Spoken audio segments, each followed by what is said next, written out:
Roots of Bharat में आज भारतीय संस्कृति में कर्ण छेदन, कान छिदवाने के महत्व को जानेंगे।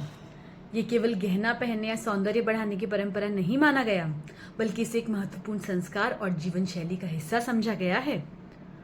प्राचीन भारतीय परंपराओं और आयुर्वेद के अनुसार शरीर का प्रत्येक अंग केवल शारीरिक संरचना नहीं, बल्कि ऊर्जा, संतुलन और स्वास्थ्य से भी जुड़ा माना गया है, और कान उनमें एक विशेष स्थान रखते हैं। मान्यता है कि कान के निचले हिस्से में ऐसे बिंदु होते हैं जिनका संबंध तंत्रिका तंत्र, नर्वस सिस्टम और शरीर की विभिन्न क्रियाओं से माना जाता है। इसलिए कर्ण छेदन को मानसिक संतुलन, एकाग्रता और शरीर के सामंजस्य से जोड़ा गया। कुछ पारंपरिक धारणाओं में यह भी माना गया कि बचपन में कर्ण छेदन, कान छिदवाना शरीर और मन के विकास के लिए शुभ होता है। इसी कारण भारतीय समाज में इसे केवल एक रस्म नहीं, बल्कि संस्कार का रूप दिया गया।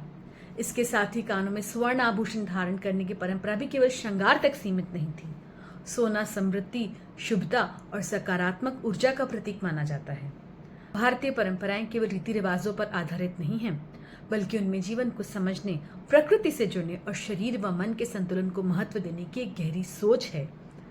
कर्ण छेदन उसी विरासत का एक सुंदर उदाहरण है, जहां संस्कृति, अनुभव और जीवन दर्शन एक साथ दिखाई देते हैं।